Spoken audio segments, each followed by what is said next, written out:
তো আমি এক জায়গায় গেছিলাম আর সেখানে একজন আমাকে খুন করার চেষ্টা করেছে। তো তোমাদের সবটাই বলবো এই ব্লগে, তো তোমরা শেষ পর্যন্ত ব্লগটা দেখতে থাকো।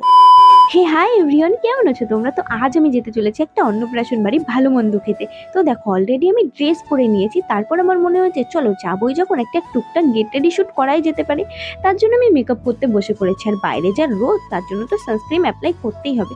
আর সত্যি বলতে না, আমি আগে সানস্ক্রিন অ্যাপ্লাই করতাম না, যে কারণে আমি আগের থেকে অনেক কালো হয়ে গেছি। ট্যান পরে পরে আমি একদম কালো ভূত হয়ে গেছি। তাই এখন আমি একটু নিয়মিত সানস্ক্রিন অ্যাপ্লাই করি। আর সত্যি বলতে একটা আমার কেনা না, সব প্রমোশনের মাল, তার জন্যই অ্যাপ্লাই করছি। আর যদি কেনা হতো তাহলে জীবনেও সানস্ক্রিন কিনতাম না, আর জীবনেও আমি নিজের গায়ে অ্যাপ্লাই করতাম না।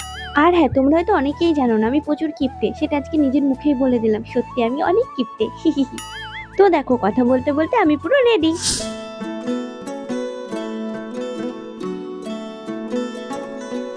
কি জানো তো, প্রতিটা মানুষের না একটা ডিমান্ড থাকে ভগবানের কাছে,